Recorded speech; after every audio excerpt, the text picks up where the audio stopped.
À 4 heures du matin, le 16 août 2025, le Burkina Faso s'est réveillé.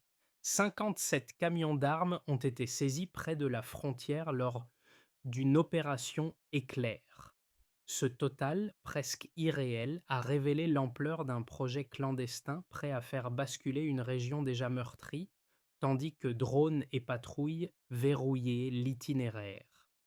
Que signifie pour Ibrahim Traoré et pour des millions de Burkinabés la découverte d'une puissance de feu suffisante pour armer une armée entière?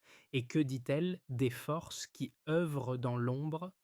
Ce moment n'est pas un incident isolé. C'est la charnière entre la peur héritée et une souveraineté qui s'affirme. Quelques heures après la saisie, la présidence a confirmé publiquement ce que beaucoup craignaient. Il ne s'agissait pas d'un incident isolé, mais d'une opération d'une ampleur sans précédent. Les images des 57 camions alignés sur le tarmac ont circulé dans tout le pays, symbolisant à la fois la vulnérabilité du Burkina Faso et la détermination de son chef d'État. Ibrahim Traoré, dans son allocution, a parlé de une attaque contre notre souveraineté, promettant transparence et fermeté. Il a aussi insisté sur la responsabilité collective, maintenir la vigilance pour protéger la nation. Pour la population, la découverte soulignait le prix de la stabilité. Chaque arme interceptée était une bataille évitée, chaque jour sans chaos, une victoire silencieuse. Mais derrière l'émotion, une question plus vaste se dessinait. Si un tel convoi a pu franchir les frontières, combien d'autres réseaux demeurent invisibles? Le pays venait d'entrer dans une nouvelle phase, celle où la sécurité nationale devenait l'enjeu central de la politique et de la survie même de l'État. Le deuxième jour de l'enquête, une découverte inattendue a fait basculer l'affaire. Les numéros de série récupérés sur près de 25 000 fusils AK-47 ont révélé des provenances multiples de la Libye au Yémen. Ce détail, apparemment technique, a transformé une simple saisie d'armes en un puzzle géopolitique d'envergure internationale. L'opération, lancée sous les ordres directs du président Ibrahim Traoré, avait d'abord semblé une réponse à un trafic transfrontalier ordinaire. Mais les analyses balistiques et les rapports des services de renseignement ont rapidement démontré que ce réseau dépassait les frontières. Chaque camion, parti d'un lieu différent, avait convergé vers le même point de passage près du Togo, suivant un calendrier précis destiné à brouiller les pistes. Cette coordination méticuleuse montrait la main d'une organisation disposant d'importants moyens financiers et d'alliés extérieurs. Les premiers interrogatoires ont permis de remonter la chaîne logistique. Faux documents douaniers, sociétés écrans enregistrées à Lomé et à Accra, comptes bancaires liés à des entités basées dans le Golfe. Le schéma se répétait, presque parfait, jusqu'à l'intervention des forces spéciales qui mirent fin à la caravane nocturne. Dans les couloirs du pouvoir, la tension était palpable. Les ministres parlaient de guerre hybride, d'autres évoquaient une tentative de coup d'État masqué. Ibrahim Traoré, lui, choisit de rester sobre mais ferme. L'État devait prouver qu'il contrôlait encore son territoire et sa narration.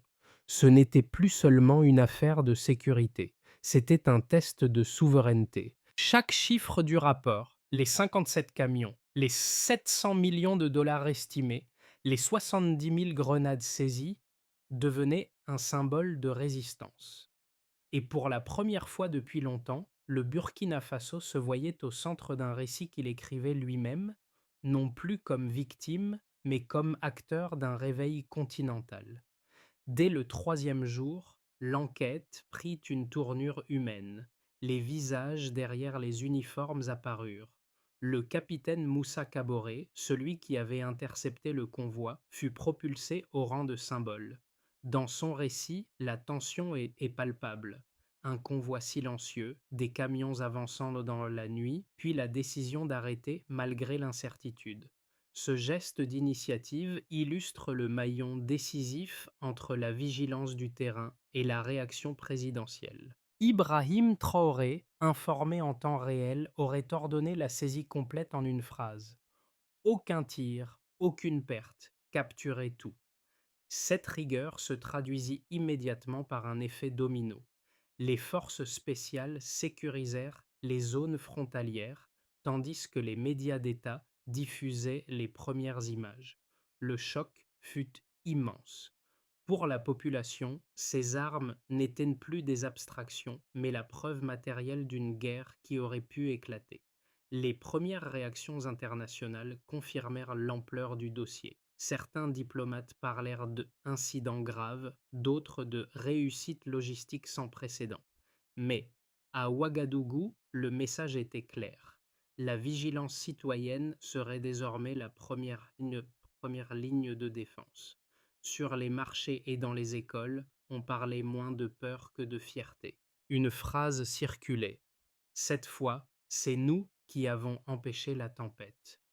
Et dans ce glissement d'attitude, de la crainte vers la conscience civique, se trouvait la première victoire du pouvoir de Traoré, transformer la peur en énergie nationale.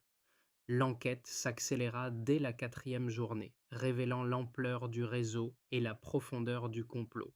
Les autorités burkinabées, sous la direction directe d'Ibrahim Traoré, menèrent simultanément 23 perquisitions dans la capitale et ses environs.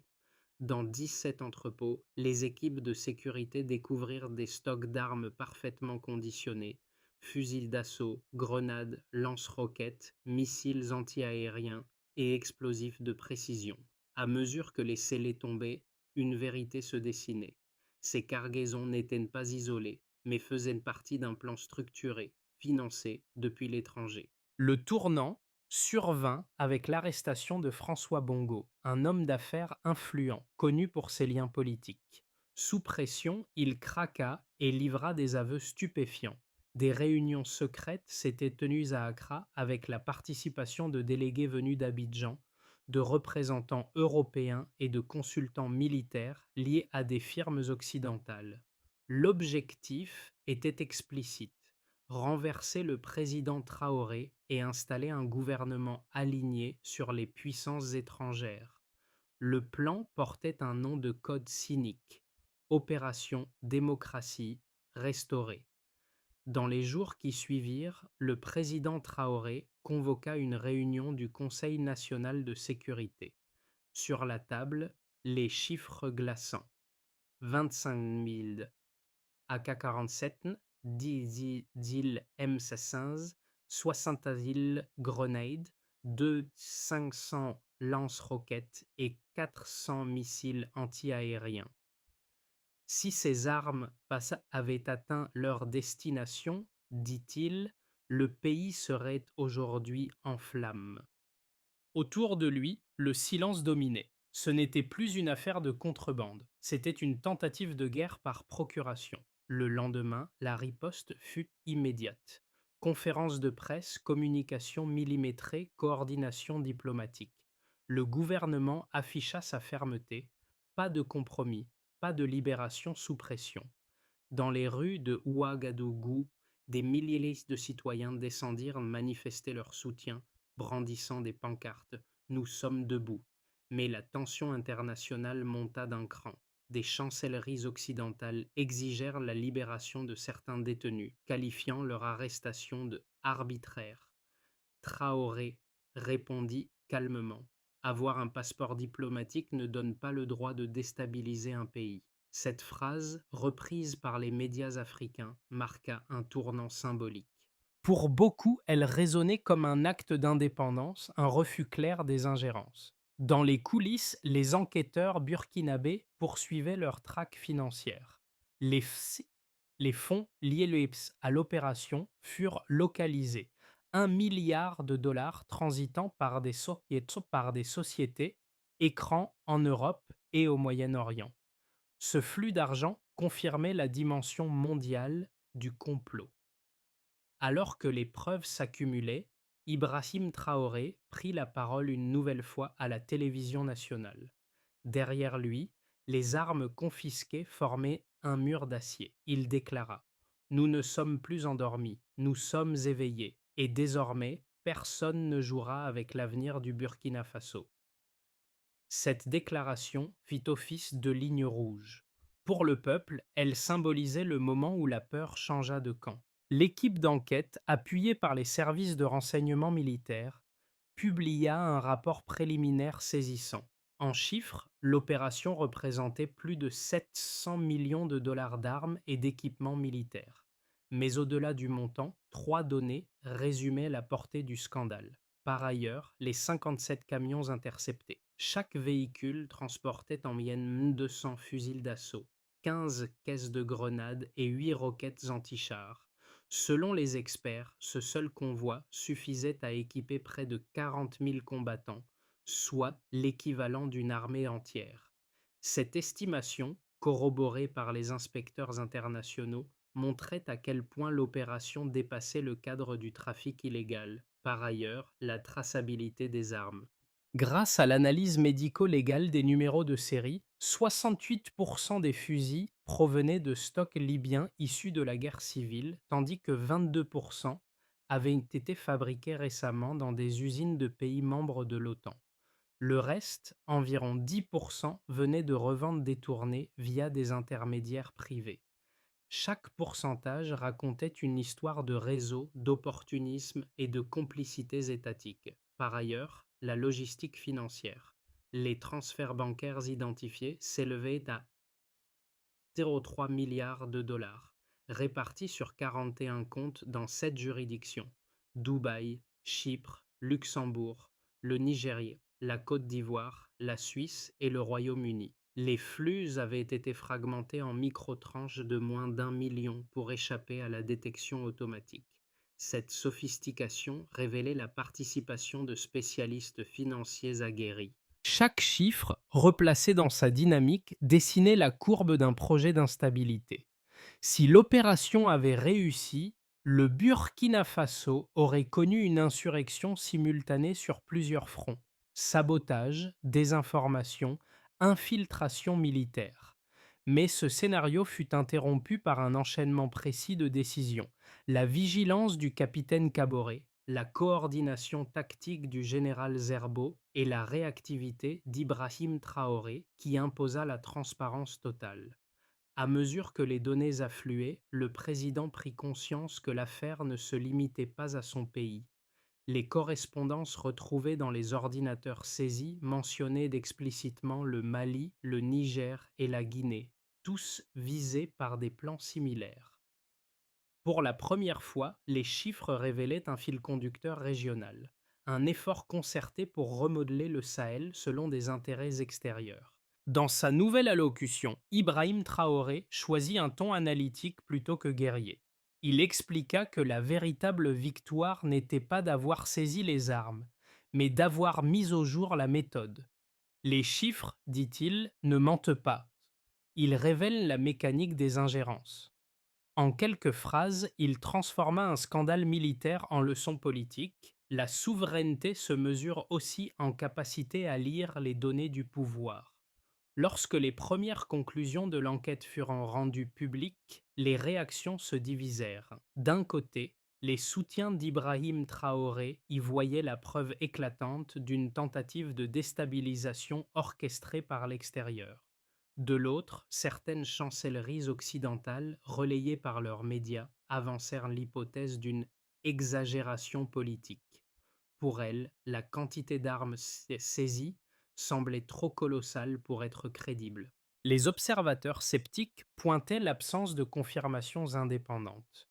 Quelques experts affirmaient que le gouvernement burkinabé utilisait la saisie pour renforcer la légitimité du régime et museler l'opposition. Face à ces critiques, la présidence choisit la démonstration plutôt que le discours. Ibrahim Traoré invita des journalistes étrangers à constater par eux-mêmes l'étendue de la découverte. Devant les caméras, ils virent les 57 camions, les milliers de caisses empilées, les marquages des fabricants encore visibles sur certaines armes. Les doutes s'effondrèrent sous le poids des preuves. Dans un rapport publié ensuite, le Centre africain de sécurité régionale confirma la véracité des chiffres. Les stocks saisis dépassaient en volume ceux de plusieurs armées nationales réunies. Ce rapport, co-signé par des observateurs du Niger et du Tchad, neutralisa les dernières accusations de manipulation. Cependant, les voix critiques ne disparurent pas complètement. Certains intellectuels africains s'interrogèrent: comment un État comme le Burkina Faso, en proie à l'insécurité, avait-il pu laisser un tel convoi approcher sans alerte préalable? Traoré répondit sans détour: nous avons hérité d'un système poreux, nous le refermons pas à pas. Ce ton lucide, sans triomphalisme, renforça son image d'homme d'État pragmatique. Il ne cherchait pas à écraser le débat, mais à le recadrer. Oui, le complot était réel, mais la vulnérabilité administrative l'était aussi. Et c'est dans ce double constat, reconnaissance du danger et transparence de la faille, que résidait la force de sa riposte. Ils avaient déjà rédigé la liste du nouveau gouvernement. Cette phrase, lâchée par Ibrahim Traoré en conférence de presse, fut le point de bascule du récit. En une seule ligne, il révéla que les auteurs du complot avaient préparé un cabinet fantôme complet avec ministres, portefeuille et premières mesures politiques. Le choc fut immédiat. Ce n'était plus un soupçon de manipulation, mais la preuve d'un plan de renversement prémédité. Des documents saisis sur plusieurs ordinateurs confirmaient les déclarations. Une administration provisoire devait être annoncée 48 heures après le chaos planifié. Autour du président, le silence fit place à une froide détermination. Ibrahim Traoré comprit que le combat n'était pas seulement militaire. Il s'agissait d'une bataille narrative, d'un affrontement entre ceux qui prétendaient restaurer la démocratie et ceux qui cherchaient à la défendre réellement. Dans son allocution, il insista: ils avaient divisé nos ministères avant même de nous renverser. Mais ils ont oublié une chose: le peuple du Burkina Faso n'est pas à vendre. Cette révélation, brève mais foudroyante, marqua le milieu exact de la crise. À partir de cet instant, le pouvoir n'était plus sur la défensive. Il reprenait l'initiative. Dans les jours qui suivirent la révélation du plan, le pays entier se transforma en une scène d'unité vigilante. Les rues de Ouagadougou, habituellement calmes, furent envahies par des milliers de citoyens brandissant le drapeau rouge, vert et or. Les images diffusées en direct montraient des foules criant le nom d'Ibrahim Traoré, non comme celui d'un homme providentiel, mais comme celui d'un rempart. Pour la nation, pour la nation, la conséquence la plus immédiate fut la consolidation du sentiment d'appartenance. La découverte du complot avait soudé les institutions civiles et militaires autour d'un objectif unique: la survie de l'État. Les écoles organisèrent des séances d'éducation civique, les mosquées et les églises lancèrent des appels à la vigilance morale. Le récit du 16 août devint un socle identitaire. Pour les diplomates et les décideurs, le choc fut géopolitique. Plusieurs ambassades occidentales réduisirent temporairement leur personnel, tandis que les voisins du Sahel, le Mali, le Niger et la Guinée, exprimèrent leur soutien officiel. Un communiqué conjoint affirma que toute attaque contre le Burkina Faso est une attaque contre l'Afrique. Cette solidarité régionale redessina les alliances. D'un pays sous pression, le Burkina devint un symbole de résistance continentale. Pour les acteurs économiques, le contre-coup fut d'abord la peur. Les investissements étrangers furent suspendus pendant plusieurs semaines. Pourtant, cette crise créa un paradoxe. La confiance intérieure augmenta. Les banques locales enregistrèrent une hausse de 14% des dépôts en 2 mois, les Burkinabés préférant soutenir leurs institutions plutôt que dépendre de partenaires extérieurs. Ce repli patriotique donna naissance à un mouvement économique inattendu, baptisé par la presse le franc de la dignité. Pour la communauté internationale, Pour la communauté internationale, enfin, l'affaire fut un miroir. Certains gouvernements dénoncèrent un procès politique, d'autres, comme la Russie, la Chine et la Turquie, affirmèrent publiquement leur appui. La rivalité d'influence s'afficha à découvert. Mais au centre de ce tumulte diplomatique, Ibrahim Traoré resta sur la même ligne. Nous ne cherchons pas la confrontation, nous exigeons seulement le respect. Ses conséquences mêlées, émotionnelles, économiques, géopolitiques, redéfinir la position du Burkina Faso sur la carte du monde. Là où se trouvait hier un pays vulnérable, émergeait une voix assumant son indépendance. Et dans cette voix, ferme et lucide, résonnait l'écho de tout un continent prêt à écrire sa propre histoire, sans permission. Alors que le tumulte médiatique s'apaisait, les analystes du gouvernement présentèrent à Ibrahim Traoré un rapport de prospective couvrant les 12 prochains mois. Trois trajectoires se dessinaient, la base, l'optimiste et la critique. Dans cette hypothèse, la trajectoire de base. Le Burkina Faso consoliderait ses alliances régionales avec le Mali et le Niger, tout en subissant une pression économique modérée due aux sanctions partielles. Le commerce intérieur se stabiliserait autour d'une croissance de 2,11%, portée par les investissements agricoles et l'autoproduction énergétique. La sécurité resterait tendue mais contrôlée. Le pays apprendrait à vivre sous vigilance constante sans basculer dans l'état d'urgence permanent. Dans cette hypothèse, la trajectoire optimiste. Si la coopération militaire du Sahel aboutissait à une force commune pleinement opérationnelle, Ouagadougou pourrait inverser la tendance. Regain de confiance, retour progressif des capitaux, réouverture des projets miniers suspendus. Dans cette configuration, le taux de croissance pourrait atteindre 4,5% en un an. Ibrahim Traoré miserait sur l'éducation et les infrastructures rurales, transformant la victoire militaire en un dividende civique durable.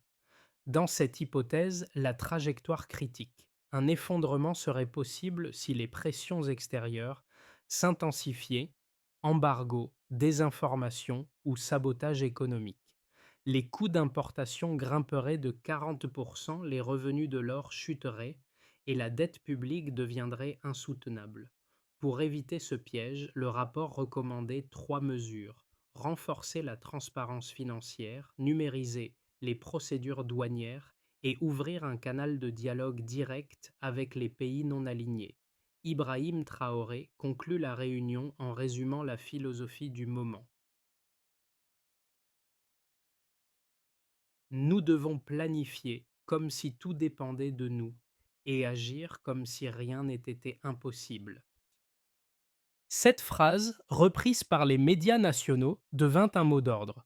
La résistance n'était plus seulement politique, elle devenait méthodique. Ainsi, le pays entrait dans une phase nouvelle, celle de la projection, où la stabilité se mesurait non plus au silence des armes, mais à la capacité de penser au-delà de la crise. Dans les quartiers populaires de Ouagadougou, comme dans les villages reculés du Sahel, l'affaire prit rapidement une dimension émotionnelle. Le visage d'Ibrahim Traoré, déjà familier, devint un symbole de vigilance et de redressement. Les gens racontaient cette nuit du 16 août comme on raconte une légende fondatrice, celle où un peuple prêt à sombrer fut sauvé par la lucidité et le courage. Les témoignages affluaient sur les radios locales. Un chauffeur de taxi expliquait qu'il conduisait sans crainte pour la première fois depuis des années. Une institutrice affirmait que ses élèves voulaient désormais devenir soldats ou ingénieurs de défense. Cette ferveur collective ne venait pas d'une propagande orchestrée, mais d'un soulagement profond, la conviction d'avoir échappé au pire. Les artistes, eux aussi, participèrent à cette vague. Des chansons furent composées, des fresques peintes sur les murs des écoles. Une œuvre intitulée Les 57 ombres dissoutes devint virale. Elle représentait des enfants transformant des armes fondues en cloches d'école. Dans les marchés, Les conversations glissaient du désespoir à l'ironie. Ils voulaient nous vendre la guerre, nous leur avons vendu la paix. Ibrahim Traoré sut canaliser cette émotion. Il appela à la discipline, rappelant que l'unité ne devait pas devenir triomphalisme. La rareté est dans la vraie victoire, dit-il, c'est celle qu'on entretient chaque jour. Ces mots eurent un effet d'apaisement. L'euphorie se fit plus constructive. Des associations citoyennes naquirent, des collectes furent organisées pour les familles de soldats. Ce basculement des émotions en action collective confirma la transformation du drame initial en renaissance civique. Le peuple burkinabé, au lieu de se diviser sous la peur, avait redécouvert la puissance tranquille de la cohésion. Au lendemain de la crise, Ibrahim Traoré fit adopter un plan d'action articulé en 5 étapes, présenté lors d'un conseil extraordinaire retransmise en direct. Ensuite, l'assainissement des frontières. Des zones de contrôle mixte furent instaurées, combinant forces militaires et unités civiles chargées de la logistique. Objectif: surveiller en continu les corridors de transit et réduire de 60% le trafic non déclaré d'ici un an. Ensuite, la refonte du renseignement d'intérieur. Un centre d'analyse des menaces hybrides fut créé pour unifier les bases de données issues de la police, de l'armée et des douanes. Cette fusion visait à anticiper les signaux faibles et à éviter toute surprise stratégique. Ensuite, la reconversion symbolique des armes saisies. Une partie devait être fondue pour financer 500 nouvelles écoles, 50 dispensaires et 1000 km de canaux d'irrigation. Nous transformerons les outils de mort en outils de vie, déclara Traoré, reprenant la formule qui allait marquer les esprits. Ensuite, la diplomatie de reconstruction. Ouagadougou engagea un dialogue direct avec les pays africains non alignés afin de bâtir un réseau de solidarité économique et sécuritaire. Cette approche horizontale inédite rompit avec la dépendance traditionnelle envers les grandes puissances. Ensuite, la réforme morale. Des campagnes d'éducation civique furent lancées dans les écoles pour inculquer la vigilance et l'intégrité comme valeurs patriotiques. À travers ce plan, le président ne se contentait pas de réagir à une menace. Il posait les bases d'un modèle de résilience nationale. Le Burkina Faso passait du statut de cible à celui de laboratoire de souveraineté. Le 17 août au soir, la place de l'Indépendance devint un théâtre d'émotions. Devant des dizaines de milliers de citoyens, Ibrahim Traoré fit rouler un immense chaudron de fonte, symbole de transformation. Sous les projecteurs, le premier fusil d'assaut fut jeté dans le feu. La foule retint son souffle tandis que le métal fondait lentement. Puis, en silence, un moule fut ouvert. Il contenait une cloche d'école. La Sanedane et chaque matin, dit le président, quand nos enfants entendront sonner cette cloche, ils entendront le son de la paix. Ces mots, simples et graves, se gravèrent dans la mémoire collective. Les cris de joie éclatèrent, des chants s'élevèrent. Ce geste, plus que toute victoire militaire, incarna la renaissance du pays. L'image fit le tour du monde, un peuple forgeant son avenir à partir de ce qui devait le détruire. Cette cloche, désormais suspendue dans la cour d'une école de Ouagadougou, résonne comme un rappel. La souveraineté n'est pas un privilège, c'est un devoir partagé. Et c'est là que le récit retrouve son cœur. Un peuple éveillé, debout, conscient que la vraie liberté commence là où finit la peur. Le 18 août, au terme d'une semaine d'épreuves et de révélations, Ibrahim Traoré s'adressa une dernière fois à la nation. Sa voix, posée mais ferme, résonna dans tout le pays. Nous avons arrêté une guerre avant qu'elle ne commence, mais le vrai combat, celui des idées, ne fait que débuter.